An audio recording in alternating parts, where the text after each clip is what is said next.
when you're learning new coordinations for the voice. I'm not even going to say it's about the beginning to sing or beginning to train your voice. It's when you're trying to change what you're doing in your voice. You've got to develop a whole new fine motor skill. You are never too good to go back and touch up on the basics. I find that when something isn't connecting right, I will overthink what's happening and I'll try 1,000,001 of these super complex exercises just for me to realize like, oh, I'm just not breathing right.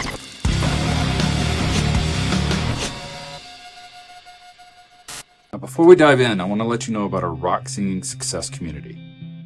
If you would like a place to discuss this topic further, a place where you can improve both your voice and music career with courses and other resources, and have a community of other rock and metal singers on the same path who will support and encourage you along the way.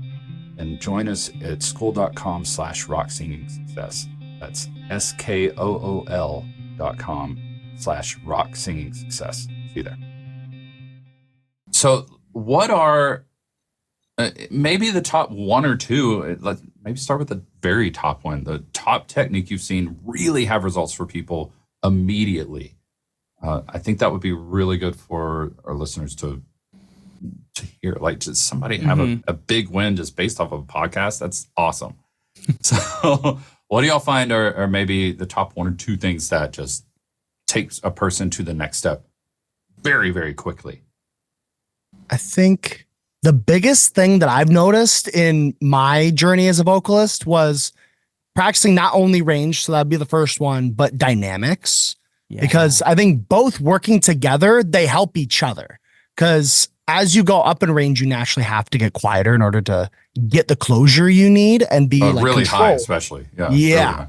And as you practice that, you're also practicing dynamics. And as you get better at being softer as you sing, you can reach higher and higher notes with better closure and going, back and forth. They work in tandem a lot. And for things like distortion, naturally, I found, and as you go lower or higher, you'll find points where you start to strain and your voice might crack, especially at that bridge. And as you practice through your bridge, naturally you find yourself like, okay, as we, would train or teach the concept of using that vocal break as a initiator for the distortion, going through your range practice, you'll discover that voice break. And as you lean into it for distortion practice, you'll find distortion being easier, at least something that you can start to work on with that concept kind of, captured going through range. Can you describe why that happens, or at least the way you normally would describe it?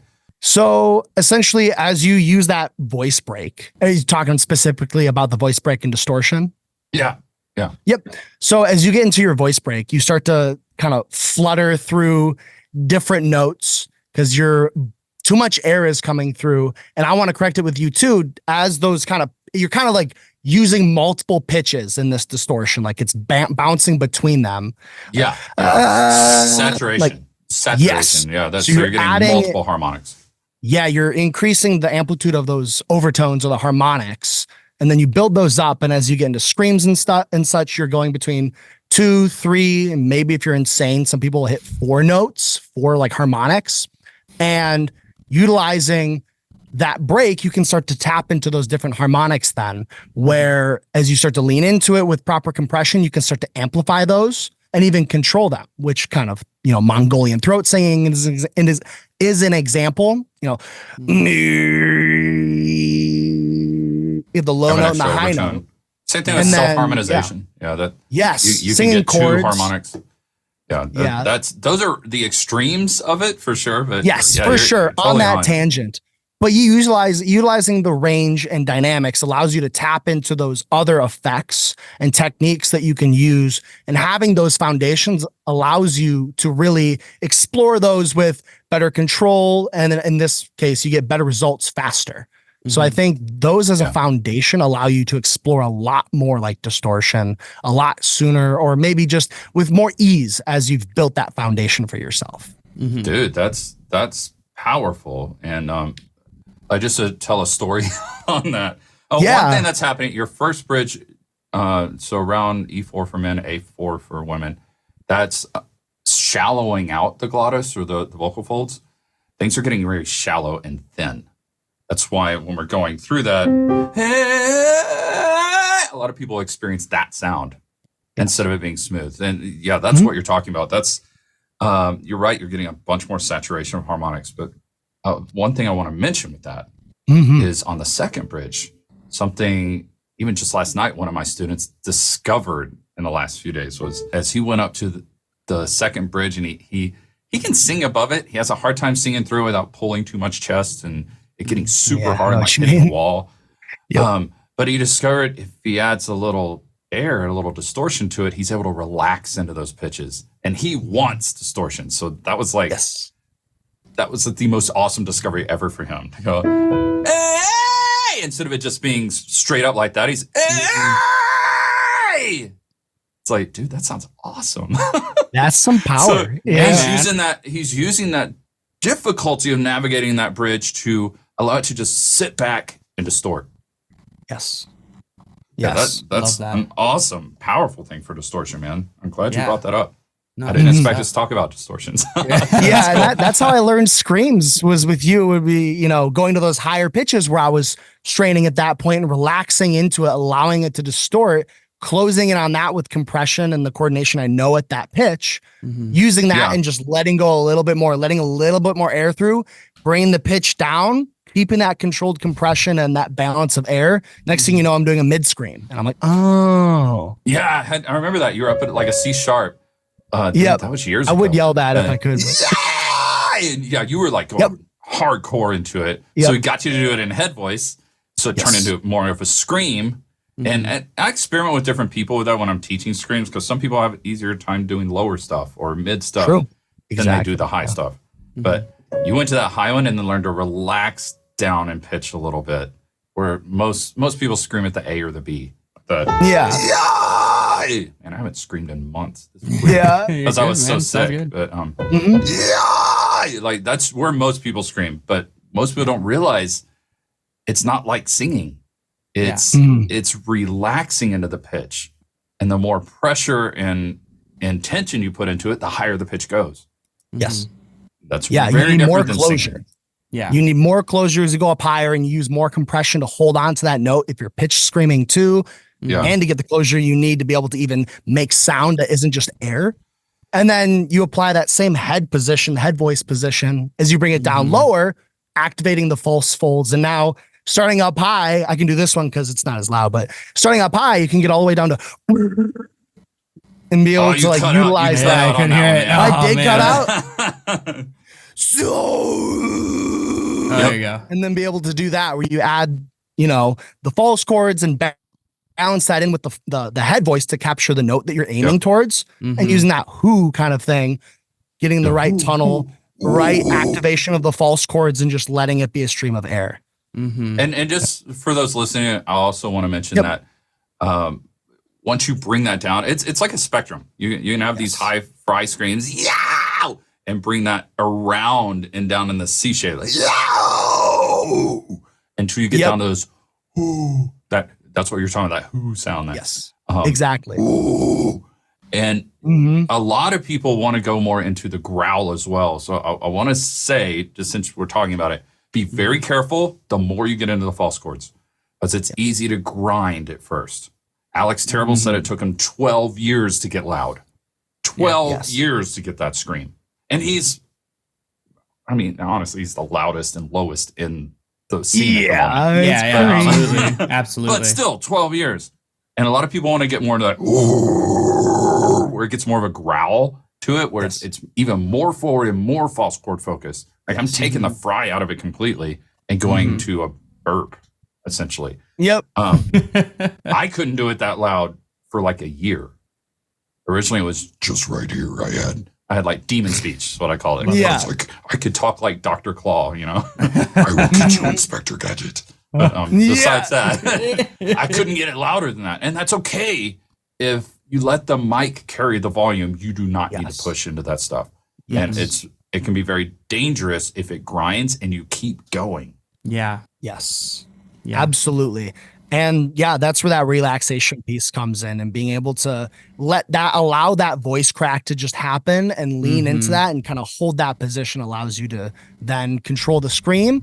And then ultimately it is connected to the singing as an effect. So through that practice, you can balance back and forth, Dynamics awesome. comes into play, kind of bringing it back to that, allowing you to control it because you want to go a little softer as you go distorted, kind of matching your clean singing volume because the distortion, naturally you add a little mass and you're able to get the distortion from the extra air. So you back up on volume, more scream, less volume, let the mic do the work. Yeah. Then you're controlling dynamics. Yeah. And there's a difference between pushing and adding a little mass, or what you feel with the scream is more, I call it bracing your core.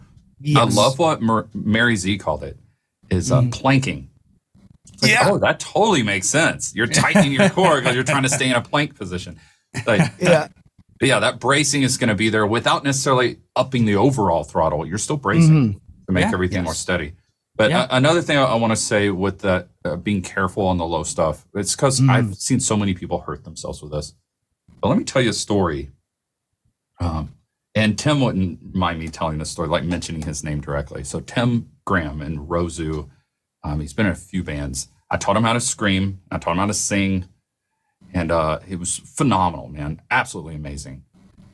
And took it way beyond what I can do. So I love it when that happens as a teacher, man, where your students like, you can do it, but they like take it to a whole other level. Yeah. So he can scream for hours on end now. But when I was initially teaching him screaming, he came to a lesson one day and he's like, man, I know I shouldn't have done this, but I think I hurt myself. I just want to do this low scream and I just went for it. And something popped and I couldn't do it anymore. And he said, it hurts to do it now. Okay, let's hear you sing. So he's like, okay, let's take it easy at first. Let's go just over your first bridge. So, and he goes, and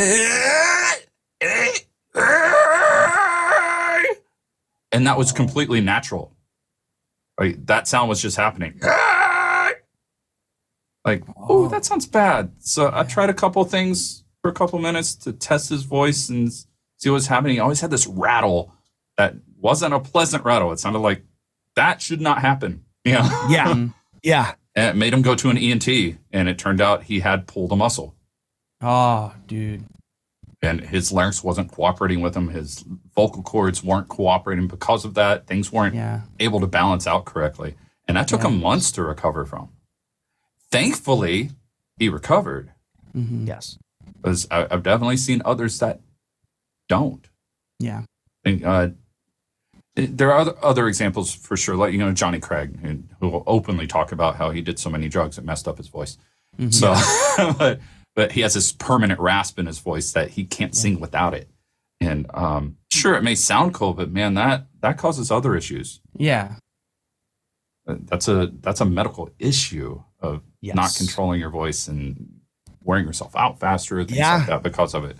So I just wanted to give that word of caution. If you are, even though that's an easy way to get into distortion, using your vocal break, thinning out from the vocal break and learning how to manage that fry that you get from it. Don't push. Do not push. Do not just go for it. Try it lighter. Try it more mid. Do not go heavy. It's not worth it. Yeah. You have to, you almost have to approach very methodical and experimenting with things. And I think it's important to understand, like attempt things, but still safely. The warning signs are always there. Like, our bodies are very, very good at picking up on things that are wrong before we even know. And if you just feel even that tiny little tickle, that's the warning sign for me. Is if I feel a little tickle, even if it's like my voice still sounds good, I'm like, but something's not right. There's something not connecting. If it makes you cough, stop. Right, exactly. Yeah. If it makes you cough and you keep going, okay, if you feel like it's all right to do it. But if it makes you cough again, you need to take hours of a break before you get that coordination back. Yep. I know we're talking a lot about caution here. I really want to get into the other things that we see take people to the next level very quickly. Be careful. Yeah, be careful. That I think is a message here. We could go on about that for an hour telling horror stories. Research if you're scared. Yeah. There you go. Get a vocal coach. There you go. Hey, I wonder if we can find one of those or three of them. Yeah, right. Oh man. For me, I feel what really took me to the next level, and it was actually in one of our lessons, Draven, was you always hear about this idea of placement, like, oh, make sure the voice is placed up over here, and we talked a lot about the C shape. But something that I noticed especially when I first got started, even when like my around the passaggio was like nice in place where I needed it to be, I was still having such a hard time singing any phrases that sat around that. And it really frustrated me. And I'm trying to remember, I was doing a Crown the Empire song. I'm not gonna do it in his key. What am I supposed to do? You're driving me away from the promised land.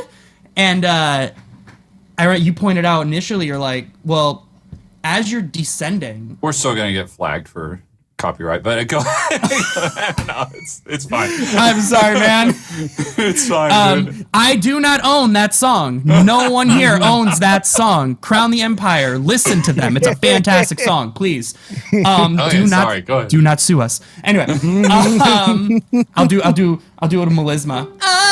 Anyway, but as I was descending, I would hit the note properly, and then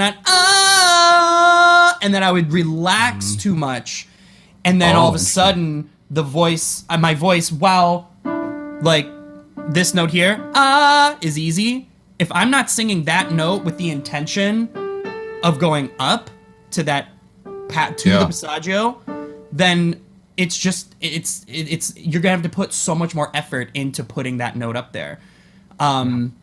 If you're having trouble with high notes, a lot of the time, the issue is not the note, it is the approach. It is how you're going towards it. And that was mind-blowing for me. And I mean, I use this dial metaphor. I love metaphors as a teacher. Because I could get into science, but when I get thinking about the science... So most of this is audio, so just remember that when you're describing it too. Oh, yeah, for sure. Well, okay, so I think of like a dial. Like if you have like a speedometer, but the speedometer never goes below 0, never goes down past that midline. For me, that midline is the lip line. And if I keep my voice always at or above the lip line, and then as I go up higher... Don't judge me on that. But as I go up higher, it edges a little further towards the face. That dial goes up, up, up, up, up, up, up, up. And then I take it down when I'm going lower, but I still keep it in this spot. Yeah, still keep it above. Such an interesting way to describe it, dude. I like it. That's cool. Yeah. It's gotten me. Some people don't like it. And I've definitely had students who are like, that doesn't make sense to me. But that's why you have 5 to 10 different ways to teach the same thing. Yeah. Exactly. I'll have students like straight up just put their finger right on their lip and then just think up over it, up and over. Mountain metaphor. Think about going over a mountain. Yeah. Hit the wall with your sound. All sorts of little things that like get them thinking more of that up and over feeling. But but once you lock it in, you don't want it to pull. Even if you're going from to you don't want it to pull down into here. You don't want the larynx to drop. Exactly, it's okay to have I don't like to call it a neutral larynx because the focus I've seen with a neutral larynx, which you hear from so many classical teachers, works for classical. It keeps you big and open. It keeps you projecting really well. 100%. And contemporary, we have what's called twang compression, and that keeps the voice more in the mask, more up front, up and forward even. Yeah. So if you let your larynx drop too low, it gets dopey. You know, if you go neutral, you might get distortion that way, but it's activating more muscles if you're trying to stay clean. It's very hard to do, and you're going to end up pulling all those chest muscles up to a higher pitch. And if you don't have the stability to do that, I'm not even going to call it strength. If you don't have the stability to do that in the muscles, it's not going to work. Okay. So if you keep the placement focused on resonance, it totally changes the game. Whether you're instead of thinking it's a higher note, I'm reaching, or I need to push more, or it's just supporting keeping the resonance up. I love that dial way of looking at it, because the way I normally describe it, and I guess this is pretty much the main thing I would say too, that I've seen change people's voices immediately. Even if they've been singing for years, I usually do that up and over the finger first. Put the finger on the bottom lip, sing over it. You would do the same thing holding a microphone. You're singing over the mic. That makes sense. But recently, I've been describing a lot more as towards the eyes, and I know you use that too, Matt. Keep the resonance towards the eyes. Lift the resonance, and what's cool with that is it makes it easier to describe. Once they can feel that, the lower register, or getting more into your chest voice, it just floats. It's just kind of up here. Yeah. It's just sitting there. The higher you get, the more intense that gets towards the brow. Yeah. Same thing. Yep. I love that you're describing it as a dial. Yeah. So it intensifies towards the brow, especially if you're singing in a belt mode, like you're trying to keep that belt sound. You're going to get more twang. You're going to get more masky. It's going to feel like it's really in the eyeballs, or maybe even right in front of them if you're up super high. And then when you drop down lower, it just floats up. So you're just kind of sitting towards the eyes. And so maybe a feminization of the voice. I even saw trans vocal coach, actually really good vocal coach. I found her talking about that lift in a totally different way, because she was talking about changing your voice for a transition. And so she was talking up here. I'm probably doing a terrible job. I'm lifting the voice and I'm brightening it up. Just hearing her talk about more feminizing the voice, because you're more lifted up towards the eyes. You're maybe you brighten it up just a little bit, so it's a little bit more towards the nose. Yeah, but it's like in front of the eyes, and that it's not exactly how she said it, but when I heard her describe that, that's exactly the placement I teach for singing. That's what Michael Jackson did. Yep. I describe that now as just feminize the voice, just keep the voice lifted. Maybe it's Julia Childs, it's whatever. It's keeping the voice lifted and feminizing the voice, and then it to the point that when you're first learning it, you overemphasize that, and that's actually getting into cry vocal mode. Really, the technique behind it, that's a game changer. That lift is not just pulling up towards the eyes; it's actually top down. It's a whimper. It's a whimper from the eyes. So you're whimpering and crying that way, which also affects the larynx and thins out the vocal cords a little bit, makes it easier to sing. So that lift and then turning it into a cry is the main thing I focus on first with students. Yeah. Yes. Yep. That is a game changer, because everything that you do, every example you can think of, all originates from that point. And like its placement and like the dial, and you can attribute that to vowels as well, where you use the vowels to essentially put your voice in a different spot, preparing yourself for the lyric, which could be at a certain register, a certain dynamic, and those vowels can help you get there. Balancing in the cry, the top down whimper. And then as you go to different pitches, naturally for me, it goes to an A. As you go lower, it's got that. Yeah. And that's cry. That totally is cry. Yep. So most of the voice you're going to hear more ah-ish overtones. So if you need to know where it's at, use an ah and try to lift that up to the eyes. Ah. As you get up higher, it goes more to an ah, because you're getting more twang compression. Oh yeah, more of this. Like you get more of that because you're up really high. Everything's more taut. That ah-ishness of the voice can really help. But it's like ah and ah. Ah. Yeah. It's weird, man. Yeah. And it's not necessarily nasal, it's compression. Well, and if you don't pay attention to that change, then that ah is very quickly going to turn to an And if you're not thinking of that ah, then you go to the throat. Yep. And that's the main issues with that vowel that I've noticed in every single student.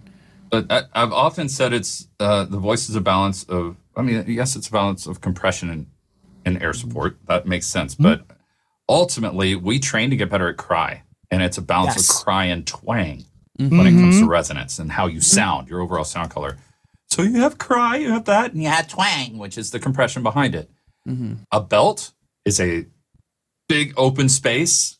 The larynx drops a bit. Everything opens up to this extreme cry, like big and open, which you hear maybe with singers like Maria Brink, but she's really in cry, or Chris Cornell, really in cry all the time. And then you have twang, which makes it more belty. So if I'm singing, hey, like it gets belty in the sound. Yeah. So I'm just adding more twang to make that happen. But I am crying like crazy. Yes. But if you go the other way, and you overemphasize the cry and release the twang, you get distortion. Mm-hmm. Hey! I'm moving away from twang and letting it thin out again, which brings us full circle, I guess. Well, that really helped me with finding more of that distortion. Not just taking away the twang, but putting it more in that sobbed spot. I remember you were telling me about a while ago. Yep. Hey! And it just feels Neutralize the larynx. Yeah. It felt a lot. Neutralize the larynx for more the sob of cry. Hey! Yeah, and that felt a lot better. I remember when I was learning that. Distortion was such a tricky subject for me. It was so, it takes months. It takes months just to get the hang of it. But I think well, and like that's one of the other like I think tips that I've noticed helped a lot of beginners and advanced singers really change their approach to voice. Is if you feel like if you're listening to an album, one, understand that you're listening to a studio recording. There's a lot of things going on in there that are going to be that's going to make the voice sound bigger. It's going to make it sound stronger than it might be. Don't go based off of what you're hearing. And in your voice in particular, think about what you're feeling. Like if it feels too heavy, it's probably too heavy. If it feels, you know what I mean?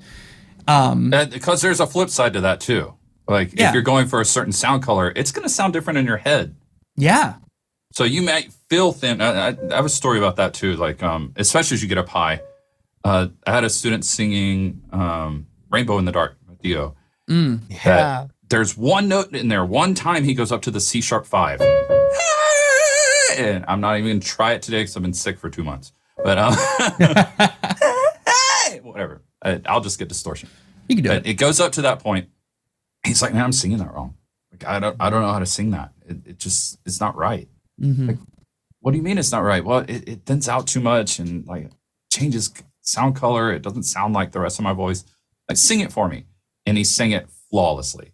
It all sounded awesome. I'm like, have you recorded yourself doing that? He hadn't. Like, man, just because it feels thin doesn't mean it sounds that way.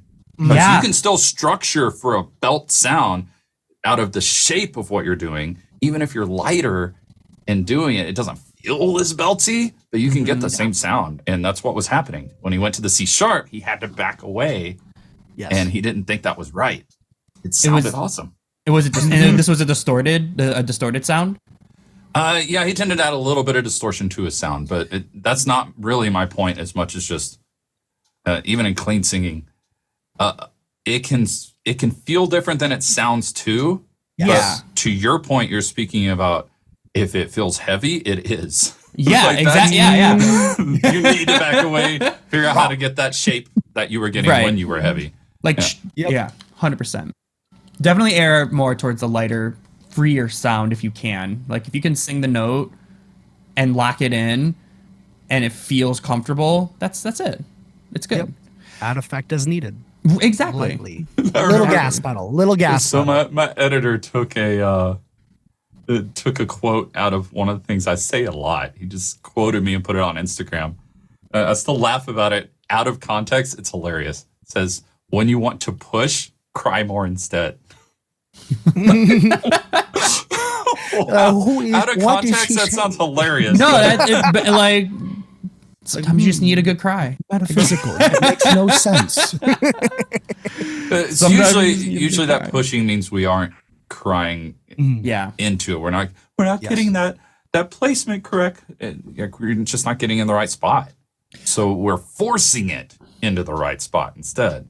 And to really drive home the essential, you just need to know how to cry. You just need to know how to cry for a lot of reasons, not just for singing, but it's good for the heart.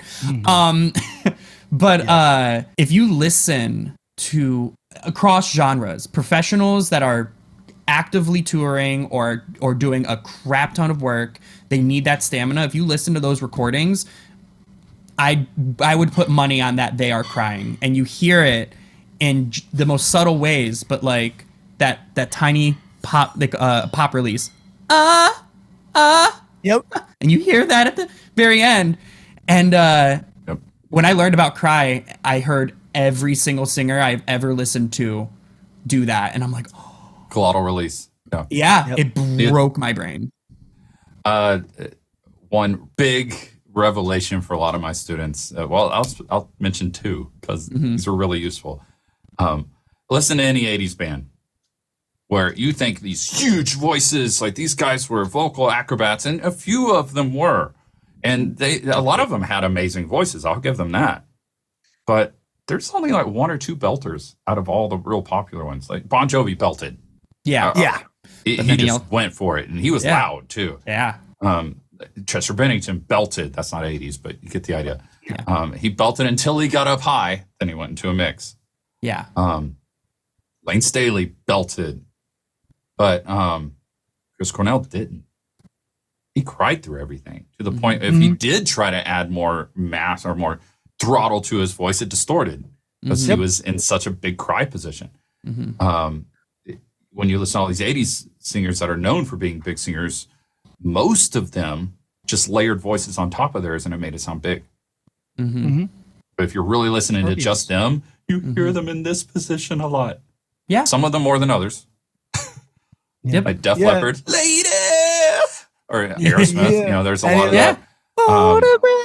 But even like David Coverdale in Whitesnake, that's known for having a huge voice, dude.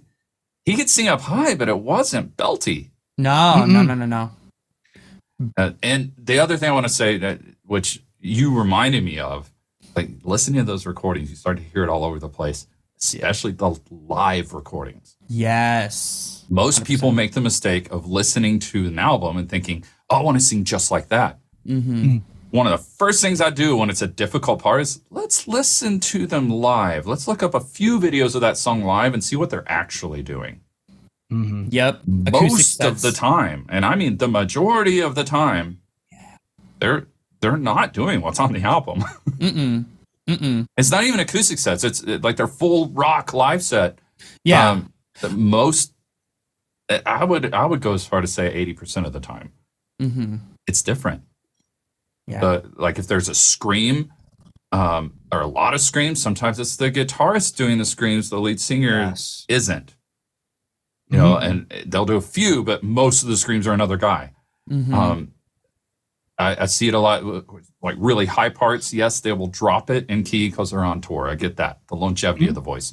But there's a lot of bands, including Avenged Sevenfold, I've seen completely change the song because they didn't want to sing the high notes.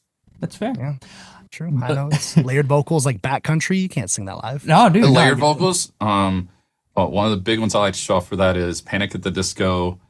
What is the name of that? All Right, Sin's Not Tragedy. Oh yeah, I read some. Yeah. So there's a lot of overlaps in that song. Yeah. And if you look it up live, he changes the line to where he kind of cuts off the end of one line to start the next one. Yeah. It doesn't make sense, but everybody knows the song, so it doesn't matter. Right. It's funny because you bring that up and like, yes, I agree. Like 80-90% of the time, that is 100. Like that is what they're doing. I was about to contradict myself. 80% of 90% of the time, it's 100% what they're doing. Yeah. Listen to me. Time works all the time. Right. Exactly. But I remember, and not to play devil's advocate, but I remember a situation. Do you guys know the band Skylit Drive?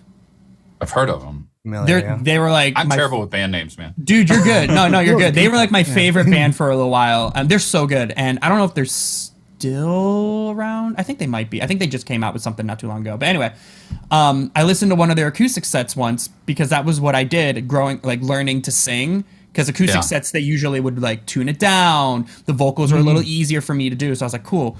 I listened to one of their acoustic sets and zero difference in key and vocal quality between the studio album and this acoustic set. It blew my mind. I was like, dude, your voice sounds, I'm like, your voice sounds exactly in the same range, same quality, everything. And you could just tell awesome. He just locked it in. Like, that's just how he sang. I thought that was really cool, but that's like a rare case. Definitely. I know in most live settings. I'm actually always surprised when I look up the live video for a student and I'm like, oh, they actually are doing that. but on the recording, there's like 3 vocals that are doing it. They're layered. Right. Yeah. I know what you mean. Dude, totally. And then there's like Ollie Sykes, Bring Me the Horizon, who sings to a backing track of himself. That's a different way to do it. Because you can hear when he goes off key or when he pulls the mic away, Yeah. but then you still hear him singing. So he's actually singing to a backing track of I've himself. never caught that. Interesting. Huh. Yeah. I've never caught that. No, I never. It's like, wait a second. You pulled the mic away from your mouth and you still heard you. Like you could still hear Ollie Sykes singing the song. But at the same time, I heard a sour note. So yeah, it's a way to double your voice live. It makes sense. It's That not makes one I sense. see very often. Yeah. And it's, yeah, I was going to say, and I think it's important to acknowledge those things so that budding singers, people who are learning, don't attach such unrealistic expectations on themselves. You know, Yeah. And it takes time. It absolutely. It just takes time. You're building muscles. You're building fine motor skills. Yeah. The main thing I say to that, and we honestly need to go here in a bit, but For sure. the main thing I usually say to that is it's like learning to write with your non-dominant hand. Yeah. Like if you can remember learning to write at all, you had those books with the big letters on them that were like dotted, so you had to follow the lines. Stuff. Yeah. And it's like nearly impossible to do when you're first learning to write. Like even following these huge lines, it's hard to do. See, now You're developing a fine motor skill. Yeah. And so if you think right now, as an adult, trying to write with your non-dominant hand, if you're not ambidextrous, dude, like no. And that's what it's like when you're learning new coordinations for the voice. I'm not even going to say it's about the beginning to sing or beginning to train your voice. It's when you're trying to change what you're doing in your voice, you've got to develop a whole new fine motor skill. Yep. 100%. Next time, kids. That was perfect. All right, guys, I really appreciate this. Yeah, man. This is a lot of fun. If there's anything to sum up, I mean, how would you say? Or let me ask it this way: Is there anything else you would say? Either sum up what you said, or you think is super important? Because we don't have a lot of time. I want to compact it and wrap this up if we can. I'd say give yourself some slack. It takes a lot of time. You're going to make a lot of weird noises, and you just have to not care what people hear and what they say, because it doesn't matter, because you go from something or from nothing to something with everything. So just be easy on yourself, find that uniqueness as you go and just lean into that and just be aggressively you as you do all this stuff, and you'll love it more than you ever thought you could. Yes. Yeah. Yeah. And that goes for beginners or people who have been singing for a long time. Like I said, if you want to make changes in your voice, it's not easy. Building new habits. Takes time. Mm-hmm. Yep. Just, that you honestly took a lot of the words right out of my mouth, man. Yep. Just be authentically you. Self-explore. Your voice is an instrument, but it's your instrument. It's not the same as anybody else's. Figure out what works for you and just lean into that. I think the only other thing I would add is, because it's been on my mind since we started, you are never too good to go back and touch up on the basics. I find that a lot of the times I will overthink when something isn't connecting right. I will overthink what's happening, and I'll try 1,000,001 of these super complex exercises just for me to realize, like, oh, I'm just not breathing right. Dude, I know what you mean. You're like, oh, cry a little more. Oh, hey, I did it. Okay. Yeah, there you go. And it's like, oh, it's perfect. Cool. Let's move on. Moving on. Honestly, that's what a warm-up's for.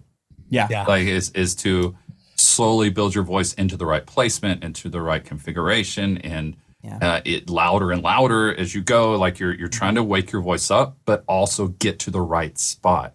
Mm-hmm. And there's often, like many times, I'll be singing and something doesn't feel right, and I'll go right back to my warm-up. Yeah. Yep. Yep. All right, thanks, guys. Now remember, if you want a place to discuss this topic further and other topics too, a place where you can improve both your voice and your music career with courses and other cool resources, unlockable resources even, and a community of other rock and metal singers on the same path. We'll support you, encourage you along the way, just a cool community to be with. Then join us at school.com/rock singing success. Now, over my last 30 years as a professional performing musician, music career coach, and rock singing coach, I've helped hundreds of in-person students and thousands of students in my courses. So I created the Rock Singing Success community to offer you even more help on your journey.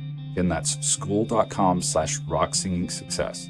That's skool.com/rocksingingsuccess. Join us there. Let's continue this discussion. See you there.